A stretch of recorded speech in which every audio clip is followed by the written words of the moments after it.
Hello everyone, नमस्ते, Ram Ram and जय Hind. Welcome back to निया।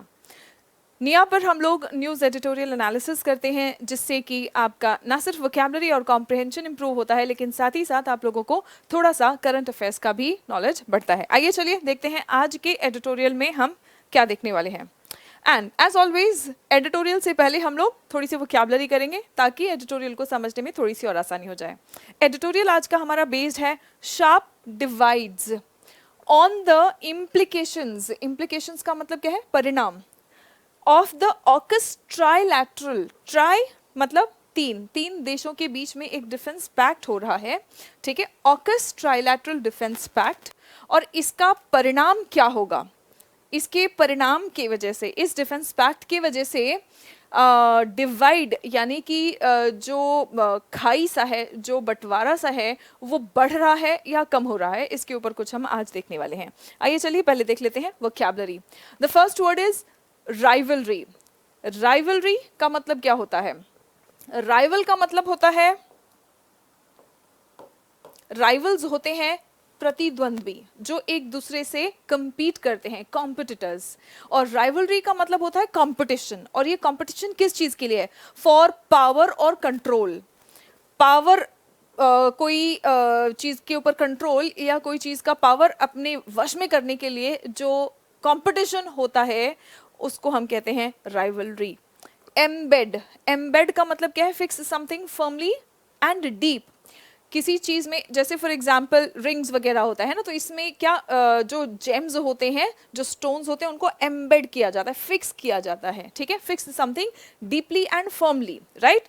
इंटर ऑपरेबल, ऑपरेट करना, काम करना। इंटर ऑपरेबल, आपस में काम करने योग्य। जैसे फॉर एग्जाम्पल कंप्यूटर सिस्टम्स या प्रोग्राम्स के लिए होता है, ठीक है। एबल टू एक्सचेंज इंफॉर्मेशन, अगर इंफॉर्मेशन एक्सचेंज करके काम कर पा रहे हैं तो हम उसे इंटर ऑपरेबल कहते हैं। असर्टिवनेस, असर्टिवनेस का मतलब क्या होता है? थोड़ा सा असर्ट करना कि ठीक है, मुझे यही काम करना है, right. Assertiveness, the quality of expressing opinions and desires in a strong and confident way. दृढ़ तरीके से जब आप अपने विचारों को व्यक्त कर पाते हैं तो उसको कहा जाता है assertiveness.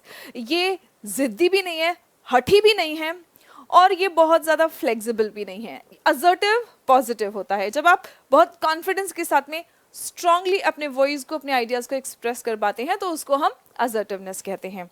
The next words are proliferation. इसका पार्ट ऑफ स्पीच अगर आप देखेंगे, ION एंडिंग वर्ड्स नाउन्स होते हैं। प्रोलिफरेशन मतलब किसी चीज़ में तीखी तरीके से, तेज तरीके से किसी चीज में वृद्धि होना। A sudden increase in number और अमाउंट। एग्जैसरबेट, ATE एंडिंग वर्ड्स ज्यादातर वर्ब्स होते हैं। एग्जैसरबेट करना मतलब बढ़ाना। अब किसी अच्छी चीज को बढ़ाने के लिए हम एग्जैसरबेट वर्ड यूज नहीं करेंगे। कोई प्रॉब्लम है, उस प्रॉब्लम को हम और बढ़ा रहे हैं, जैसे हम कहते हैं ना आग में घी डालना, तो वो यही है एग्जैसरबेट। डेटरेंट मतलब डिटर, ये वर्ड क्या है? डिटर का मतलब होता है डराना। डेटरेंट मतलब डराने वाला, डरा के किसी को रोकने वाली चीज को हम डेटरेंट कहते हैं। Something that makes somebody less likely to do something. जैसे आपको घर पे मम्मी बोलती है, अगर तू आज लेट आया तो देखना तेरी टांगे तोड़ दूंगी। मम्मी कभी अपने बच्चे की टांगे नहीं तोड़ेंगी, लेकिन मम्मी की यह धमकी बच्चे को जल्दी आने पे जरूर मजबूर कर देता है, राइट। तो मम्मी की जो बात थी, वो जो धमकी थी, वो क्या है? वो एक डेटरेंट है। डेटरेंट है something that makes somebody less likely to do something. कोई गलत काम करने से किसी को रोकने के लिए कुछ आपने किया तो वो डेटरेंट होगा, ठीक है। आइए चलिए अब हम लोग देखते हैं आज का आर्टिकल, ठीक है। आज का आर्टिकल किस चीज के ऊपर है? एक ऑकस नाम का ट्राइलैटरल डिफेंस पैक्ट हुआ है। ट्राइलैटरल डिफेंस पैक्ट, ठीक है। शार्प डिवाइड्स, शार्प डिवाइड्स मतलब बहुत ज्यादा मतभेद हो रहा है लोगों में, ठीक है। On the implications of the AUKUS trilateral defence pact. AUKUS pact should serve as a deterrent, not exacerbate conflict. Conflict मतलब मतभेद ऑलरेडी है, तो ये जो डिफेंस पैक्ट हो रहा है, इससे क्या होना चाहिए कि इससे जो मतभेद हो रहा है या जिस बुरी स्थिति को हम रोकने की कोशिश करें, वो होना चाहिए, ना कि वो बुरी स्थिति और एग्जैसरबेट कर जाए, या प्रॉब्लम बढ़ना नहीं चाहिए, प्रॉब्लम सॉल्व होना चाहिए, ठीक है। ऐसा यहाँ पर कहा गया है, एक न्यूट्रल सा ओपिनियन दिया गया है। The joint appearance by the leaders of the United states and the United kingdom and Australia, ठीक है। तो इन तीनों देशों के लीडर्स, नेताओं का जॉइंट अपीयरेंस जो है at the naval base point Loma, US में ये तीनों देशों के नेता इकट्ठे आए इस हफ्ते, and they are detailing about their AUKUS trilateral defence pact are significant in optics and substance, ठीक है। ऑप्टिक्स मतलब जो दिख रहा है, और सब्सटेंस मतलब जो वाकई में है, जो दिख रहा है और जो वाकई में होने वाला है, ये वाकई में सिग्निफिकेंट है, मतलब बहुत महत्वपूर्ण है। Suggesting a new chapter in the global great power rivalry, मतलब ये कहीं ना कहीं जो पावर राइवलरी, मतलब पूरे देश में हर जगह ये होता है। अगर आप छोटे कस्बे में देखेंगे तो वहाँ पे एक पर्सन होता है जो अपना दबदबा बनाने की कोशिश करता है, एक शहर में देखेंगे तो एक कोई पार्टी होती है जो अपना दबदबा बनाने की कोशिश करती है, एक देश में भी एक पार्टी या कोई पर्सन ऐसा होता है जो अपना अस्तित्व बनाए रखने की कोशिश करता है। बिल्कुल इसी तरीके से अंतरराष्ट्रीय स्तर पर भी यही होता है, इंटरनेशनल लेवल्स पर भी यही होता है, और इंटरनेशनल लेवल्स पर कंट्रीज अपना थोड़ा सा पावर बनाए रखने की कोशिश करते हैं। तो इस राइवलरी में ये एक नया चैप्टर साबित हो सकता है in the global great power rivalry, right. Now there will be 3 phases in the agreement. इस अग्रीमेंट में 3 phases होने वाले हैं। इन द ये अग्रीमेंट कहाँ के लिए हो रहा है? इंडो पैसिफिक रीजन के लिए, इंडो पैसिफिक रीजन के लिए ये अग्रीमेंट हो रहा है, और ये सबसे पहले अनाउंस किया गया था सितंबर 2021 में। बिगिनिंग दिस ईयर, यानी कि इस साल की शुरुआत में, the US and the UK navies, क्योंकि ऑब्वियसली इंडो पैसिफिक रीजन अगर आप कह रहे हैं तो ज्यादातर ये ओशन रीजन है, राइट। तो ओशन रीजन में कौन सा डिफेंस आर्म ज्यादा एक्टिव होता है, आर्मी, नेवी या एयरफोर्स? ऑब्वियसली सबसे पहले तो नेवी होगा, ठीक है। So the US and the UK navies will embed Australian personnel, यानी कि इस साल के शुरुआत में क्या होगा कि ऑस्ट्रेलियन पर्सनल यूएस और यूके के नेवीज में जाएंगे, ठीक है। And increase port visits to Australia to train together, और वहां के भी लोग कहाँ आने वाले हैं? यहाँ पर आने वाले हैं, पोर्ट विजिट्स ऑस्ट्रेलिया में आने वाले हैं, क्या करने के लिए? ट्रेन करने के लिए, ठीक है। इकट्ठे ट्रेन करेंगे ताकि एक दूसरे से चीजें सीख सके। इन द सेकेंड फेज, ये तो पहले फेज में होगा, सेकेंड फेज में the US and the UK nuclear submarines will travel rotationally, rotationally मतलब एक के बाद एक सबके पास ये ट्रैवल करेंगे, ठीक है, to Australia, and the US will sell Australia up to 5 nuclear powered Virginia class submarines, यानी कि यूएस जो है nuclear powered Virginia class submarines sell करने वाला है, किसको? ऑस्ट्रेलिया को। Subsequently a new submarine called, ये सबमरीन नया है और इसका नाम क्या है? SSN AUKUS will be built and used by all 3 navies. तीनों नेवीज इस न्यू सबमरीन का प्रयोग करने वाले हैं, SSN AUKUS, और ये बनाया जाने वाला है, अभी तक बना नहीं, बनाया जाने वाला है, और तीनों भी नेवीज इसका प्रयोग करने वाले हैं। एंड इंटरऑपरेबल वर्किंग्स होगा, मतलब इंटरऑपरेबल होगा कि तीनों भी देशों में आपस में काम करने में दिक्कत नहीं होगा, ये ऑपरेट कर सकते हैं। The deal the biggest for Australia, और ये जो डील हो रहा है ये आज तक का ऑस्ट्रेलिया के लिए सबसे बड़ा डील है। Using British design and US technology, इस डील में क्या होने वाला है? ब्रिटिश डिजाइन होगा और यूएस टेक्नोलॉजी होगा। Is expected to cost $368 billion. It is not hard to imagine, यानी कि ये सोच पाना मुश्किल नहीं है कि इस डिफेंस पैक्ट का टारगेट कौन है। It is not hard to imagine who the target of such an alliance is. In his speech, UK leader Rishi Sunak said, the most recent challenges to the world have come from Russia's. ऋषि सुनाक क्या कह रहे हैं कि जो सबसे हाल ही के challenges, जो चुनौतियां आई हैं, वो कहां से आई हैं? Russia's illegal invasion of Ukraine, यानी कि उनके हिसाब से रशिया का जो इन्वेजन था यूक्रेन का वो इलीगल था। ऐसे स्टेटमेंट से देखो कहीं ना कहीं देश अपने विचारधारा को भी व्यक्त करते हैं। चाइनाज ग्रोइंग असर्टिवनेस, मतलब चाइना दिन पर दिन असर्टिव हो रहा है, बहुत ज्यादा स्ट्रॉन्ग और कॉन्फिडेंट हो रहा है कि ये मेरा है, ये मेरा है ना, यहाँ पर हमारा दबदबा चलेगा। सो चाइना का ग्रोइंग असर्टिवनेस है, चाइना के ग्रोइंग असर्टिवनेस ये चैलेंज है। रशिया का इलीगल इन्वेजन ऑफ यूक्रेन ये चैलेंज है, ठीक है। Growing assertiveness and the destabilising behaviour of Iran and North Korea. Iran और नॉर्थ कोरिया डीस्टेबलाइज करने वाला मतलब अस्थिर करने वाला इनका जो बिहेवियर है, मतलब अचानक कुछ ऐसा कर देंगे जिसकी वजह से कुछ तो तहलका मच जाएगा, ठीक है। सो इसको हम डीस्टेबलाइजिंग बिहेवियर कहते हैं। The new alliance is seen as a counter. Counter का मतलब क्या होता है, कोई कुछ काम कर रहा है, हम कहते हैं ना काउंटर टेररिज्म। आतंकवाद, आतंकवाद को रोकने वाला काउंटर टेररिज्म होता है। टेररिज्म, आतंकवाद, काउंटर टेररिज्म, आतंकवाद को रोकने वाला। तो इसी तरीके से ये जो अलायंस है ये क्या है, एक काउंटर है। किसके लिए? To China's. काउंटर के साथ में देखेंगे प्रेपोजिशन हम क्या यूज करते हैं, टू, ठीक है, नोट करते चलेंगे। Counter to China exerting its claim on Taiwan with the idea that a naval fleet including nuclear powered submarines based in Australia would be able to reach to South China Sea quickly।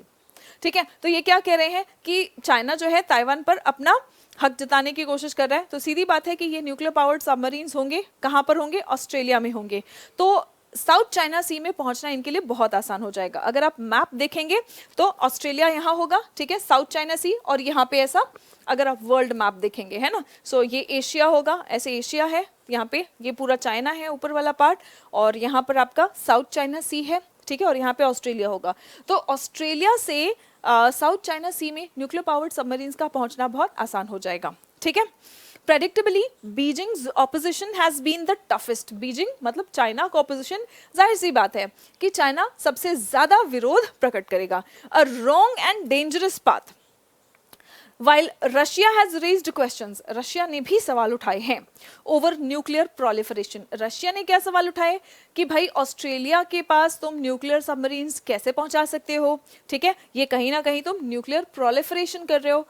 NPT nuclear proliferation treaty जो है वो इसीलिए बनाया गया था ताकि हम nuclear weapons के ग्रोथ को रोक सके, क्योंकि ये कहीं ना कहीं पूरे विश्व के लिए बहुत हानिकारक है। तो इस मुद्दे को उठाकर रशिया ने भी सवाल उठाए हैं। As Australia would join a group of countries that use nuclear powered submarines, यानी कि अभी तक ऑस्ट्रेलिया के पास न्यूक्लियर पावर्ड सबमरीन्स नहीं था, अब ऑस्ट्रेलिया के पास भी न्यूक्लियर पावर्ड सबमरीन्स आएगा। अब यूएस ने इसके डिफेंस में क्या कहा है, while US president Joe Biden insisted, उन्होंने जोर देके कहा है the submarines would be nuclear powered but not nuclear armed. दोनों में फर्क है, जैसे हम न्यूक्लियर पावर से बिजली भी उत्पन्न करना चाहते हैं, है ना, तो जो बाइडेन ने कहा है कि भाई ये न्यूक्लियर पावर्ड होगा लेकिन न्यूक्लियर आर्म्ड नहीं होगा, यानी कि उन सबमरीन्स पे न्यूक्लियर वेपन्स नहीं होंगे, ठीक है, यानी कि न्यूक्लियर एनर्जी का वो प्रयोग करेंगे लेकिन उस पे न्यूक्लियर वेपन्स नहीं होंगे, ऐसा जो बाइडेन ने कहा है अपने डिफेंस में कि हम एनपीटी को वायलेट कहीं ना कहीं नहीं कर रहे हैं, ठीक है। Russia and China are expected to raise concerns मतलब चिंता व्यक्त करना, ठीक है, over any violation of the NPT. अब ये दोनों कह रहे हैं कि किसी भी प्रकार का एनपीटी का अगर वायलेशन होगा तो हमें आपत्ति है, ठीक है। At a meet between Chinese president Xi Jinping and Russian president Vladimir Putin in Moscow, New Zealand, Malaysia and Indonesia have indicated more muted मतलब आप वॉल्यूम बंद कर देते हो ना तो उसको कहते हैं म्यूट करना, है ना, तो म्यूटेड डिस्कम्फर्ट, यानी कि ये भी थोड़े से कंफर्टेबल होना, मतलब आराम की कंडीशन में होना। डिस्कम्फर्ट यानी कि थोड़ा सा इनको भी आपत्ति हुई है, थोड़ी सी खलबली तो यहाँ भी मची है लेकिन इन्होंने ज्यादा कुछ बोला नहीं है। They have indicated more muted discomfort, मतलब बिना कुछ बोले थोड़ा सा खलबली मची, इनको भी थोड़ी दिक्कत हुई है, ऐसा उन्होंने दिखाया है। कौन से countries? New Zealand, Malaysia and Indonesia, ठीक है। India has not reacted yet, India ने अभी तक कोई रिएक्शन नहीं दिया है। क्यों? इन पार्ट ड्यू टू, मतलब कुछ कारण कि इंडिया ने रिएक्शन क्यों नहीं दिया, वो कुछ कारण क्या है? Due to the fact that the AUKUS countries have no doubt kept Delhi briefed, यानी कि उन्होंने दिल्ली को जो भी ये सब चल रहा था तो दिल्ली को बता रखा था, पहले ही बता रखा था, तो रिएक्शन कैसे देंगे, मतलब उनको रिएक्शन, उनको पता है कि क्यों क्या हो रहा है, तो इसीलिए उन्होंने रिएक्शन नहीं दिया है। For New Delhi which has always seemed hesitant to explore more strategic and defence aspects in the Quad, AUKUS gives it a breather, यानी कि इनको जहाँ पे थोड़ा सा हिचकिचाहट रहती है क्वाड में, ठीक है, क्वाड से कुछ स्ट्रैटेजिक या डिफेंस एस्पेक्ट्स में, तो AUKUS gives it a breather, AUKUS gives it a breather का मतलब क्या है, राहत की सांस देना। तो ऑकस से इनको थोड़ी सी तो राहत की सांस आई है। In the Indo Pacific military calculus, यानी कि इंडो पैसिफिक में जो मिलिट्री कैलकुलेशंस है, जो डिफेंस कैलकुलेशंस है, उसमें इनको इंडिया को थोड़ी सी राहत की सांस आई है। India as a voice for the global south must do, यानी कि इंडिया क्या है, ग्लोबल साउथ के लिए, ग्लोबल साउथ मतलब पूरे ग्लोब का, मान लीजिए अगर ये पूरा ग्लोब है तो सिर्फ इंडिया का साउथ नहीं, पूरा ग्लोब का ये जो साउथ है, इसके लिए इंडिया एक वॉइस कंसिडर किया जाता है। यानी कि इंडिया को थोड़ा सा नहीं, ठीक ठाक उनको दर्जा दिया जाता है, क्या ठीक है, जो कहेंगे जो करेंगे वो कहीं ना कहीं मोस्ट प्रोमिनेंट कंट्रीज में कंसिडर किया जाता है, ठीक है। So India as a voice for the global south must do what it can, जो भी इंडिया कर सकता है वो करना चाहिए। किस लिए? To ensure that the announcement does not exacerbate already sharp divides, यानी कि पहले ही बहुत ज्यादा मतभेद है। तो मतलब नेगेटिव है, ये मतभेद होना तो नेगेटिव है, मतभेद होता है वहां पे लड़ाई होती है, झगड़े होते हैं, राइट। तो ऑलरेडी जो शार्प डिवाइड्स है उसको एग्जैसरबेट ना करे, और ये किसको करना चाहिए, इंडिया को करना चाहिए, क्योंकि इंडिया को voice of the global south consider किया जाता है, ठीक है। Between the US led alliances and the Russia China combine. अब ये शार्प डिवाइड्स किस में है, एक तो है अलायंस जो यूएस लेड है, और दूसरा है रशिया और चाइना का कंबाइन। तो इन दोनों में आपस में ऑलरेडी जो मतभेद है, तो इससे और बढ़ना नहीं चाहिए ये मतभेद, इससे प्रॉब्लम सॉल्व होना चाहिए, and proves to be a deterrent rather than accelerating global conflict instead, right? This is a very beautiful article and of course important for the current affairs as well. So इसमें से आप लोगों ने देखो, articles जब आप पढ़ते हैं तो आर्टिकल्स पढ़ के आपको समझने की क्षमताएं जब आप बढ़ाते हैं तो इससे आपका कॉम्प्रिहेंशन बढ़ता है। नए वर्ड्स जो आपके सामने आते हैं, जब आप उनका प्रयोग और उनका मीनिंग समझते हैं तो वोकैबुलरी इंप्रूव होता है, एंड जो कंटेंट आपको मिलता है, जो इससे आपको इन्फॉर्मेशन मिलती है, ये डेफिनेटली आपके करंट अफेयर्स को भी इम्प्रूव करता है। तो आज के लिए इतना ही। आप लोगों के लिए एक क्वेश्चन है, हम लोगों ने ऑकस डिफेंस पैक्ट के बारे में बात किया, तो ऑकस का फुल फॉर्म क्या है ये आप लोग मुझे कमेंट बॉक्स में बताएंगे। आज के लिए इतना ही, मिलते हैं अगले सेशन में, तब तक अपना ख्याल रखें, कीप लर्निंग, कीप ग्रोइंग। जय हिंद एवरीवन।